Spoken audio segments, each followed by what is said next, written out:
जैसा कि आप सब जानते हैं कि भारत ने बांग्लादेश में राइस एक्सपोर्ट पर बैन लगा दिया है। इस चीज को लेकर बांग्लादेश के फूड एडवाइजर ने एक बहुत बड़ी स्टेटमेंट दी है। उन्होंने कहा है कि ट्रेड और सियासत दो अलग अलग चीजें हैं, लिहाजा इनको मिक्स ना किया जाए। ट्रेड को और सियासत को अलग अलग रखा जाए तो ही बेहतर होगा। उन्होंने कहा कि इस वक्त बांग्लादेश में चावलों का फुकदान चल रहा है, लिहाजा हमें जहां से सस्ता चावल मिलेगा हम वहां से सस्ता चावल खरीदेंगे, चाहे वो इंडिया हो या फिर पाकिस्तान। आपको पता है कि इस वक्त हमारा हमसाया मुल्क भारत 150 ममालिक को चावल एक्सपोर्ट कर रहा है, लेकिन फिलहाल इंडिया ने बांग्लादेश में चावल एक्सपोर्ट पर बैन लगा दिया है, जिसने बांग्लादेश में हलचल मचा दी है। तो एटम बम को जंग लग चुका है, वो तो किसी खाते का नहीं है। हाँ। इससे तो कोई डरता नहीं है। आज हम पूरी दुनिया के गुलाम बन चुके हैं। देखो एटम बम कुछ नहीं कर सकता जब तक आपके अंदर विल ना हो, जब आपका खुद का अज़म ना हो, जब तक आप खुद जो है ना आपके जज्बे शहादत ना हो, तो उस एटम बम का क्या फायदा नहीं। अगर एटम बम वो बना लेता है ना, उनके पास भी ताकत आ जाएगा। जिस तरह अभी इंडिया है वो अफगानिस्तान का सपोर्ट कर रहा है कि नहीं कर रहा है। हाँ। क्रिकेट में उसको देखो किस तरह उसके सपोर्ट कर रहा है। हाँ, वो कह रहे हैं इंडिया और अफगानिस्तान भाई भाई। हाँ। अफगानिस्तान और इंडिया भाई भाई। हाँ। इस तरह हमारा को भी चाहिए। हमारा मुल्क जो तरक्की करना चाहता है ना, वो भी एक दूसरे के साथ मिलजुल के तरक्की करना चाहिए। सर ये कह रहे हैं कि बांग्लादेश के साथ मिल जाना चाहिए, आप इस बात से एग्री करते हैं? नहीं। वो क्यों इधर आए? क्यों बांग्लादेश के साथ क्यों नहीं मिलना चाहिए? वो पहले ही लैदा हो गया, फिर इकट्ठे होने का कोई फायदा। हाँ, वो नहीं चाहते। अब इंडिया को देखो, अभी वो किस पॉइंट पे, अब चाइना की बात कर रहे हो। चाइना ने किसी वक्त हमसे कर्जा लिया था, अब दुनिया के 210 ममालिक के साथ बिजनेस कर रहा है वो। अब जब उसकी बात आती है तो उधर यूएन में लोग की पाँव हिल रहे हैं, खड़े हो जाते हैं कि ये कैसे निकल गया। असल में वहाँ सियासत थी, यहाँ मिलिट्री सुपरमेसी है। मेरे पास हमें कहते हैं जी हम जो है ना टैक्स पेयर नेशन जो है ना नहीं है। अच्छा यार, ये जो हम टैक्स पे कर रहे हैं लक्स साबुन पर, अपनी जितनी भी प्रोडक्ट्स हैं 18% हम टैक्स पे कर रहे हैं, वो कहाँ जा रहा है? ठीक हो गया। दुनिया में 6% टैक्स है, ठीक है। ये हमसे 18% किस चीज का ले रहे हैं? इंडिया और चाइना का रिलेशन आगे बढ़ेगा, क्योंकि उनको भी पता है कि हम चाइना हमें टफ टाइम देगा, हम चाइना से लड़ाई नहीं कर सकते। फिर अब चाइना को भी पता है कि इंडिया टफ टाइम देगा, क्योंकि वो भी टेक्नोलॉजी में, डेवलपमेंट में, इकोनॉमी में, वो इंडस्ट्री सब में कुछ आ रहा है, उसमें है। हाँ। लेकिन जो टेक्नोलॉजी चाइनीज के पास है वो इंडियन के पास अभी नहीं है। लेकिन वो उस पे वर्क कर वो रहे हैं। अभी आप देखें उसके पास जो है ना वो 5th जनरेशन स्टेल्थ जो है ना वो मोटरसाइकिल के साथ मार्केट में आया हुआ है, ठीक है। चाइना जब बना रहा है, ठीक है। वो जो लोग हैं 4th जनरेशन अपना नहीं बना सके। हेलो दोस्तों, जैसा कि आपने हाईलाइट में देखा, साइबर क्राइम में पूरे देश में बदनाम जमातोड़ का ताब बांग्लादेश से जुड़ गए हैं। जमातोड़ के बिना स्थित राइस मिल की जमातोड़ जिला प्रशासन की टीम और पुलिस छापेमारी जाल के बांग्लादेश के भेजने का खुलासा हुआ था। जिला प्रशासन टीम की जानकारी देते हुए बताया कि रिपब्लिक ऑफ बांग्लादेश के लिखे बारे में चावल के पैक करके उसे भेजने की तैयारी थी। इसी प्रशासन टीम ने जब्त कर लिया। जमातोड़ जिला पूर्ति अधिकारी राजशेखर के नेतृत्व में जिला स्तरीय टीम को छापेमारी भारी मात्रा में आपूर्ति विभाग की चावल जब्त कर लिया। प्रशासन ने राइस मिल को सील कर दिया और एक ट्रक में चावल जब्त करके अपने साथ ले गई। तो दोस्तों चलिए देखते हैं पाक मीडिया इस पर क्या रिएक्शन देता है, उनका क्या कहना है इस वीडियो पर। टेक्सटाइल इंडस्ट्री जो है उसके जो मालकान है वो इंडियन है, तो उन्होंने कैसे सोच लिया कि हम इंडिया को आंखें दिखा सकते हैं। अब देखिए इंडिया ने सिर्फ इनके फूड एक्सपोर्ट पर बैन लगाया, इनके सिर्फ प्याज, आलू और ये जो चावल है उनके एक्सपोर्ट पर रोक लगाई है। तो आप देखें कि साथ इनके फूड एडवाइजर मैदान में आ गए कि भाई आप सियासत को और एक्सपोर्ट को अलग अलग रखें। देखिए, ये जो रेवोल्यूशन आया था ना बांग्लादेश में, वो जो स्टूडेंट तबका इसको सपोर्ट कर रहा था और जिसकी बदौलत ये आया था। अब ये जो यूनस रिजीम था, ये क्योंकि उन्हीं की बदौलत आया हुआ था और इन्होंने सिर्फ और सिर्फ उनको खुश करने के लिए ना इन्होंने ये सारे स्टेप्स और मेजर्स लिए। अब वो जो इनके एडवाइजर थे, अब वो ज्यादातर स्टूडेंट्स हैं जिनके पॉलिटिकल नो हाउ नहीं है, यंगस्टर हैं जिनका कोई इकोनॉमी का एक्सपीरियंस नहीं है, पॉलिटिक्स का एक्सपीरियंस नहीं है। पब्लिक एडमिनिस्ट्रेशन बहुत बड़ी फील्ड होती है, जो पब्लिक एडमिनिस्ट्रेशन को मैनेज करना, एक पूरी कंट्री को मैनेज करना, उसके सेटअप को मैनेज करना, उसकी इंपोर्ट और एक्सपोर्ट को मैनेज करना, ये बड़ा वास्ट एक्सपीरियंस का काम होता है। और हसीना रिजीम से जैसा कैसा था वो चला रहे थे वो, और उधर डिपेंडेंट तो जाहिर बात है वो टोटल इंडिया पे थे। और वो डिपेंडेंट उनकी मौशी हालात आप देखें, उनकी इकोनॉमी देखें कि शेख हसीना वाजिद के दौर में कितनी बेहतर थी, जब से मोहम्मद यूनस आए आप देख लें कि किस तरह अभी तक प्रोटेस्ट हो रहे हैं बांग्लादेश के अंदर। और हिंदू कम्युनिटी के साथ ये जो कुछ कर रहे हैं उसका तो ये जिक्र ही नहीं करते। ये करते हैं कि इंडिया धमका रहे हैं, इंडिया को ये आंखें दिखा रहे हैं, लेकिन खुद ये बांग्लादेशी हिंदू कम्युनिटी के साथ क्या कर रहे हैं, इंडिया के साथ क्या करेंगे, उसका जिक्र ही नहीं करते। देखिए मुसलमान स्टेट जितनी भी है ना, हमें ये जेब भी नहीं देता। हमारे यहाँ जितनी भी हमारी स्टेट्स हैं, क्योंकि बांग्लादेश पाकिस्तान से बना था, तो कायद-ए-आज़म ने सबसे पहले कहा था कि अब सब लोग आज़ाद हैं, आप मस्जिदों में जाएं, आप लोग मंदिर में जाएं, गुरुद्वारों में जाएं, चर्च में जाएं, जहां आपका दिल करता है आप जाएं। आप पे किसी भी रियासत पाकिस्तान में आप पे किसी किस्म की कोई पाबंदी नहीं होगी, और हमारा दीन इस्लाम भी यही कहता है। अब ये एक देखें, वो आप जज्बाती ये जो इनकलाबी लोग होते हैं ना, जो 18 से 25 साल के दरमियान के ग्रे एरिया में होते हैं, जिन्हें सच और झूठ का भी नहीं पता होता, जिन्हें हकीकत का और ये कह लें कि एक वो आर्टिफिशियल जो आपका सेटअप होता है उसके भी ग्रे एरिया में उन्हें पता नहीं होता।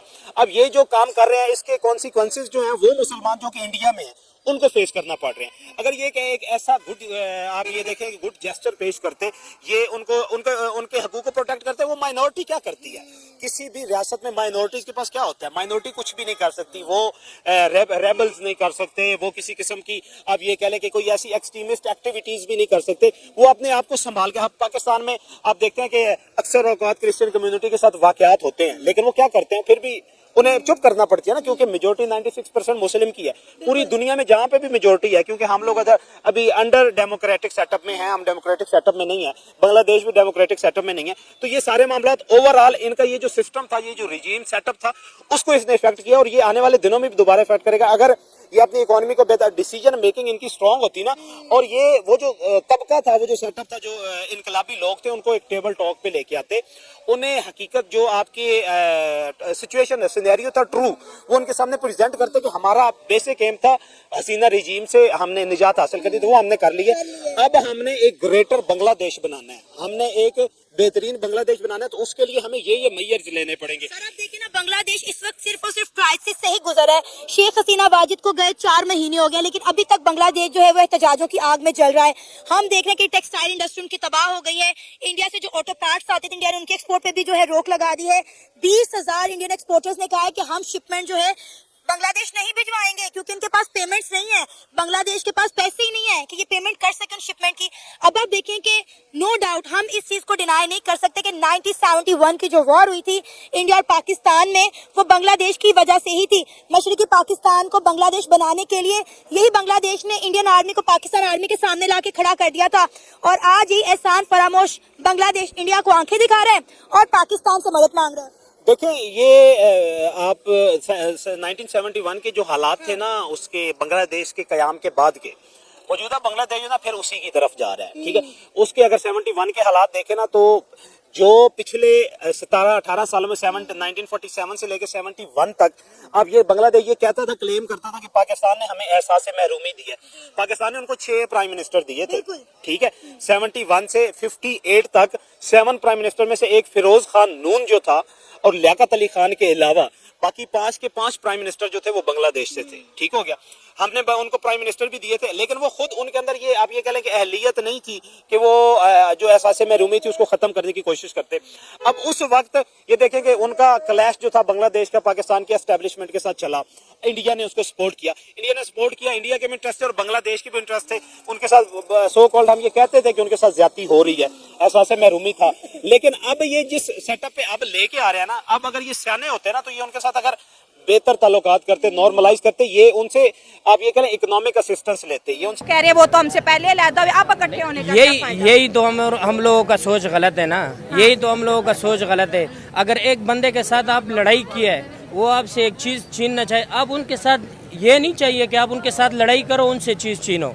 आप उनसे इस तरीके से छीन लो कि लोग भी देख ले, आपकी सियासत को लोग सलाम करें, आपको वो चीज वो आपको इस तरह से मिलना चाहिए। आप जो है ना ख्वाबी दुनिया में रह रहे हैं, दुनिया जो है बहुत इकदाम तो बड़ा अच्छा है। पाकिस्तान के साथ मिलके कोई भी मुल्क आ जाए, बेशक बांग्लादेश नहीं, कोई मुस्लिम ममालिक पाकिस्तान, देखिए मुसलमान जो कंट्रीज है ना, उनको आपस में अगर ये एक इकट्ठी हो गई ना, तो ये दूसरे ममालिक का जो है ना हर चीज उसको कर, दूसरे ममालिक मुसलमानों का कुछ बिगाड़ नहीं सकते। तो एटम बम बना के अगर इंडिया को डराना होता या इंडिया एटम बम से डरता, तो हम तो 90s में एटम बम बना चुके हैं, फिर कश्मीर ले लेते एटम बम।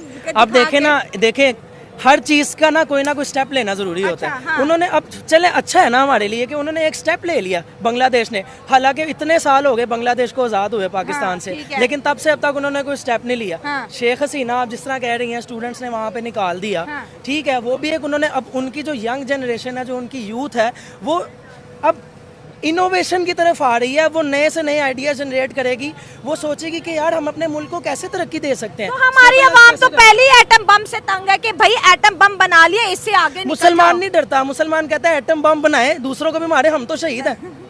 कुछ भी नहीं होता, इसमें डरने वाली क्या बात है। वो तो इंडिया वाले बेचारे डरपोक है, वो कहते हैं एटम बम बनाओ, मतलब वो सिर्फ एटम बम बना सकते हैं, वो कुछ कर नहीं सकते पाकिस्तान के तो मुसलमानों एटम बम कोई भी नहीं चला सकता, इंडिया भी नहीं चला सकता, इसकी बड़ी स्ट्रिक्ट पॉलिसी। ऐसे तो कोई भी चला देगा है, वो हमारे पाकिस्तान में है, बटन क्यों नहीं दबा रहे, बटन क्यों नहीं दबा रहे हैं? मेरे ख्याल से ना एटम बम चला देना चाहिए। अच्छा। दुनिया में रह के क्या करना है, आर्जी दुनिया, हर इंसान ने मर मतलब जाना है। आप पाकिस्तान बच्चे में अभी छोटे हैं, मैं क्यों नहीं चलाना है एटम बम, मेरे भी छोटे छोटे बच्चे हैं, मैंने अभी बड़ा होना है, उनको बड़ा करना है, फिर उसके बाद उनको पढ़ाना है, लिखाना है, फिर अभी आपकी शादी हमने जाएंगे, हूरों की सरदारनी आप होंगी, कितना मजा आएगा। मुसलमान ही मुसलमान हर जगह पे, एम ये अकलियतों को तो मैं चाहती हूँ कि हमारे मुल्क की इकोनॉमी बेहतर हो, हम भी अमीर मुल्क बने, मैं ग्रीन पासपोर्ट दिखाऊं, लोग मुझे सलाम ठोके, वाह पाकिस्तान से आई है। ये एटम बम तो हमने कब का रखा हुआ है, वर्स्ट तरीन पासपोर्ट है। बांग्लादेश अपने पांव पे कुल्हाड़ा मारे, अपनी इकोनॉमी को बर्बाद करने के बजाय इंडिया उसको सपोर्ट कर रहा है, इकोनॉमिकली सपोर्ट कर रहा है, मेडिकल वीजाज दे रहा है, फिर करोड़ों बंगालियों का जो कारोबार है वो इंडिया से लिंक है। और अब वो इंडिया को, इतने बड़े मुल्क को आप डरा सकते हो जो दुनिया की 5th लार्जेस्ट इकोनॉमी, उनकी डिप्लोमेसी देखिए, उनकी पॉलिटिक्स देखिए, थोड़ी सीरियस बातों पे भी तवज्जो दे। 72 हुए तो सब देखते हैं ख्वाब उसके। देखिए, अब जब उन्होंने एक स्टेप ले लिया, उन्होंने कह दिया जी कि हम पाकिस्तान के साथ मिलके एटम बम बनाएंगे।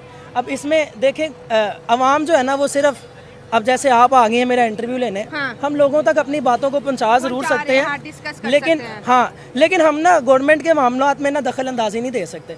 पड़े हुए हैं, ठीक है, वो ऐसा एक किस्म का ऐसा जो है ना रजीम चेंज करते हैं, उन्हें समझ नहीं आती कि आगे करना क्या है। हमारी लीडरशिप नहीं है, लीडरशिप नहीं है, पता ही नहीं है। हमारे यहाँ डेमोक्रेसी स्टेबल नहीं है, मतलब 2 साल 3 साल के बाद प्राइम मिनिस्टर चेंज हो जाते हैं। अब इस बंदे को अगर लाए थे तो यार 5 साल पूरे करने देते हैं उसे, क्या होता।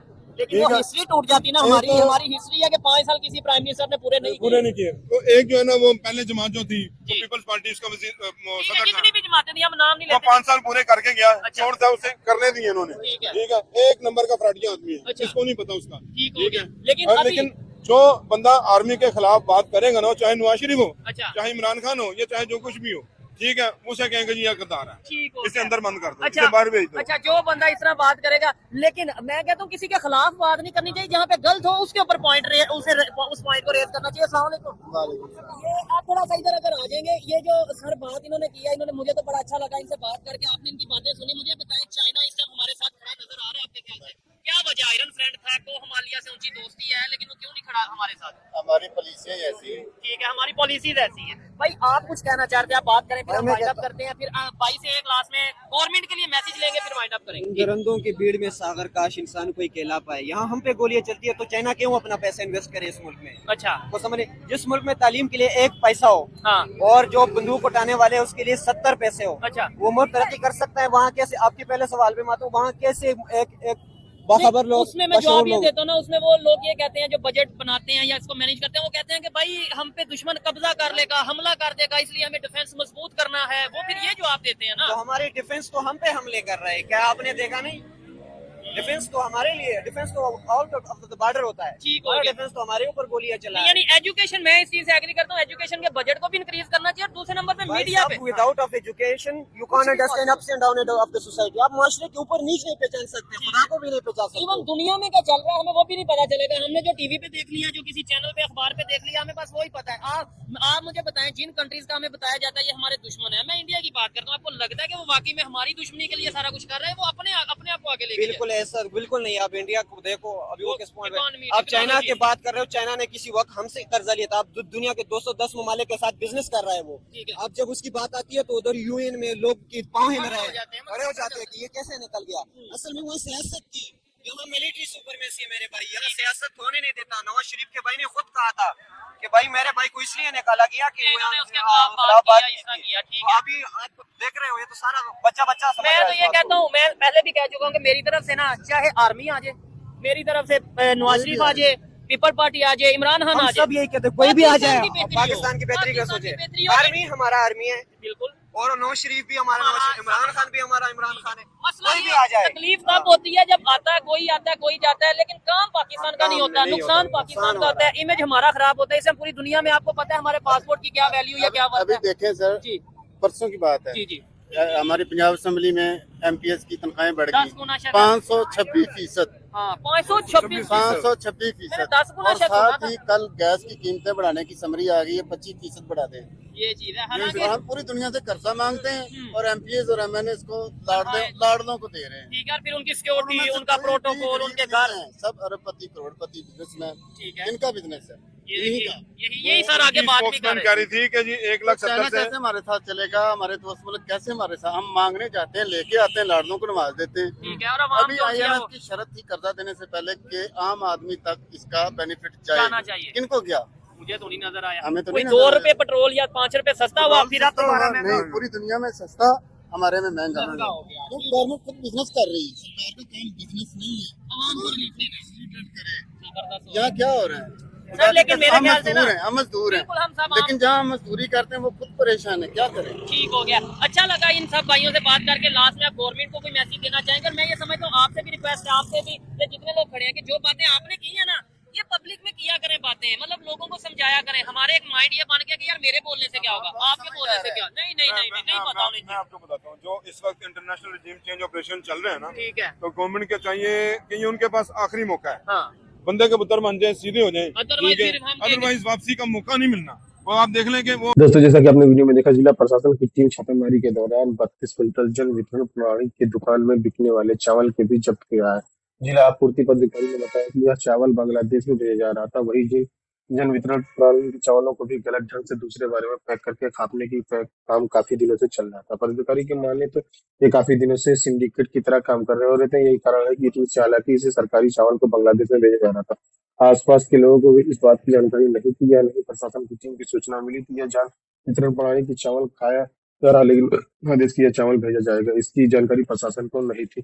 जिस तरह से ये देखा गया, राशन राजकीय मालिक संजीव पासवान के अचानक छापेमारी देखी तो अधिकारी इसमें उलझ गए। जिला पूर्ति पदाधिकारी बताया कि बांग्लादेश की बातचीत सवाल जिला मालिक को उनके लोग थे बस शांत हैं। बहरहाल काश्मीर बांग्लादेश चावल भेजने की खबर से पूरे जिले में चर्चाओं के बीच गर्म।